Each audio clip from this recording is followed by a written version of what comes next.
curhat sama Keanu ya kalau nggak salah ya gitu. Saya kaget gitu. Kok lu nggak bilang gitu? Kan dia bilang di situ sampai sakit banget dia bilang. Nah, di sini ada barang bukti yang tadi kita lihat, salah satunya adalah tabung pink.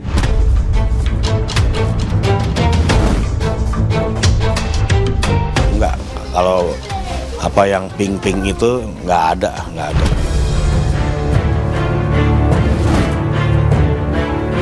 Saudari LL lakukan di sini, perbuat di sini, saya rasa tidak ada yang di sini melawan hukum. Sudah cukup bahwa tidak ditemukan adanya peristiwa pidana dan kita harus melaksanakan penghentian penyelidikan di sini.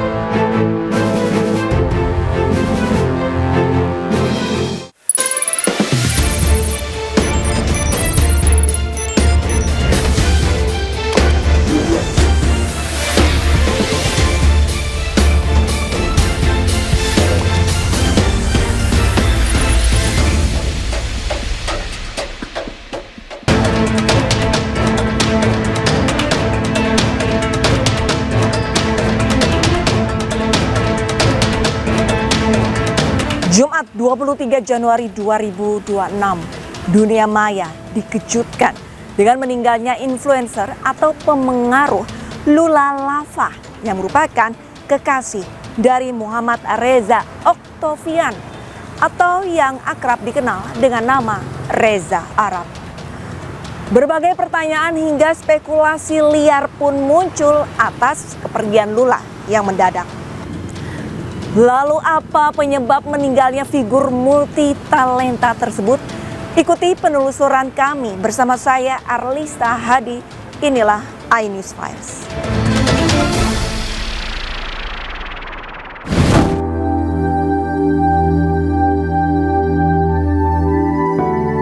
Duka menyelimuti dunia maya. Influencer atau pemengaruh Lula Lava ditemukan meninggal dunia di kamar apartemennya pada Jumat malam. Kepergian wanita 26 tahun ini secara mendadak membuat keluarga dan teman-teman dekatnya kaget. Belum diketahui jelas apa penyebab meninggalnya tunangan dari disc joki Reza Arab ini. Namun sebelumnya Lula Lava sempat dirawat di rumah sakit selama beberapa hari. Dalam unggahan di akun media sosialnya, Lula juga menyebutkan kalau ia pengidap berbagai penyakit, mulai dari infeksi saluran kencing, usus bengkak, batu ginjal, hingga GERD.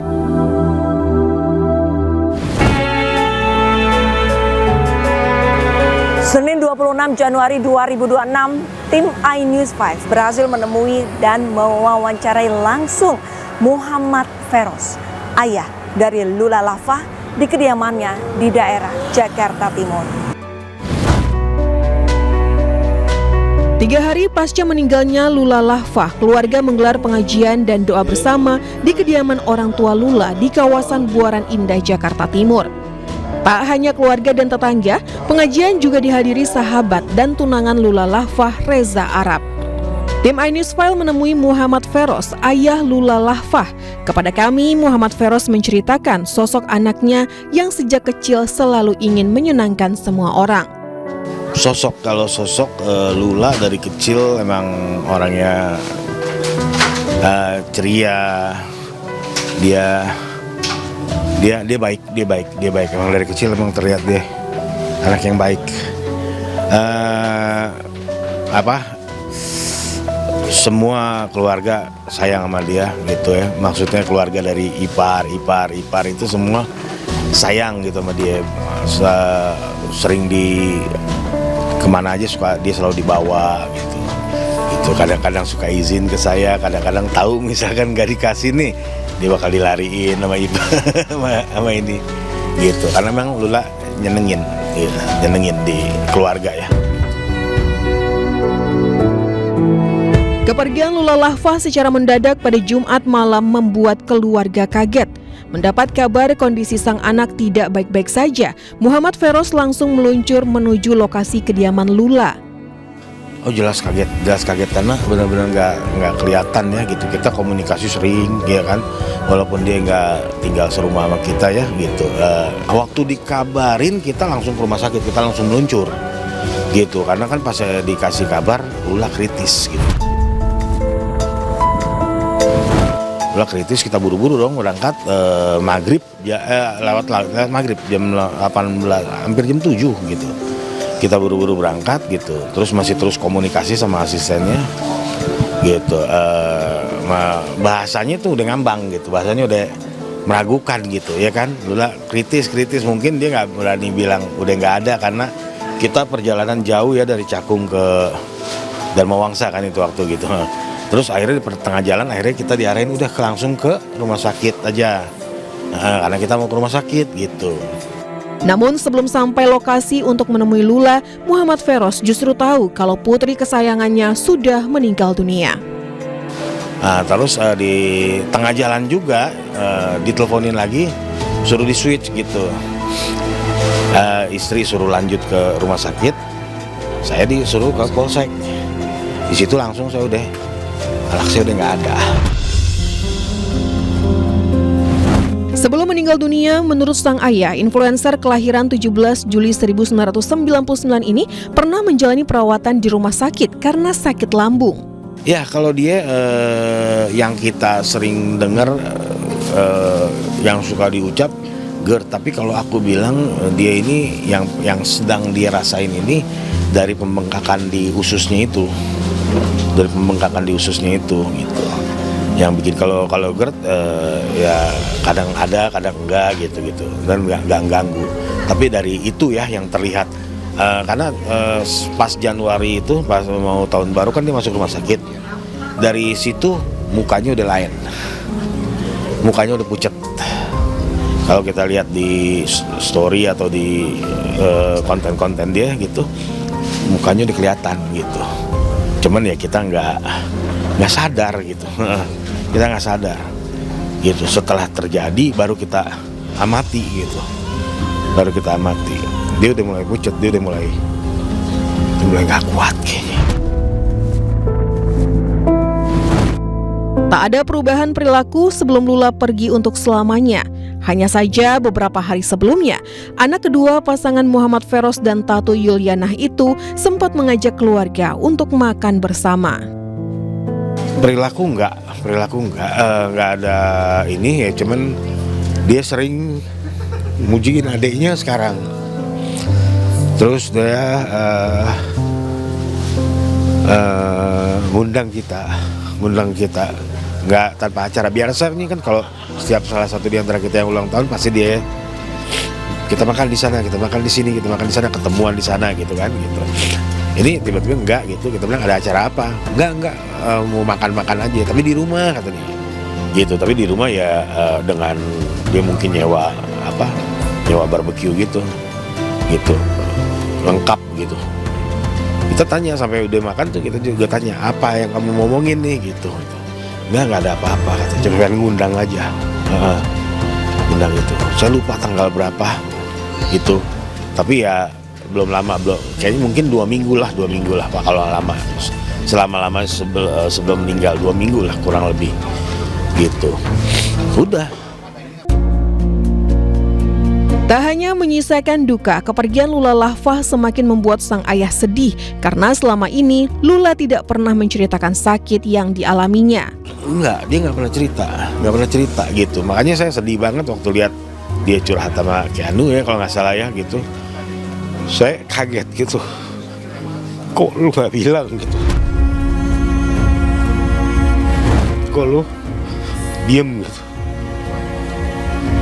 Kan dia bilang di situ sampai sakit banget, dia bilang. Kita nggak tahu beneran kita nggak tahu gitu.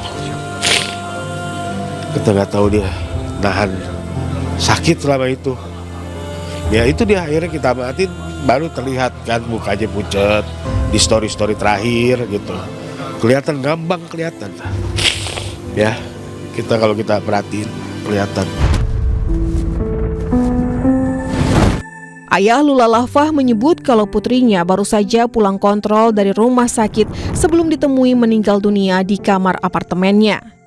Ya aku rasa sih mungkin dia kram ya. Mungkin kram ya, itu kan dia bengkak tuh. Gitu. Ya itu deh, ya namanya perih gimana sih, kan dia bilang sampai sakit banget, dia bilang gitu. Itu berarti kan di usus dia itu nusuk gitu ya, mungkin ya gitu.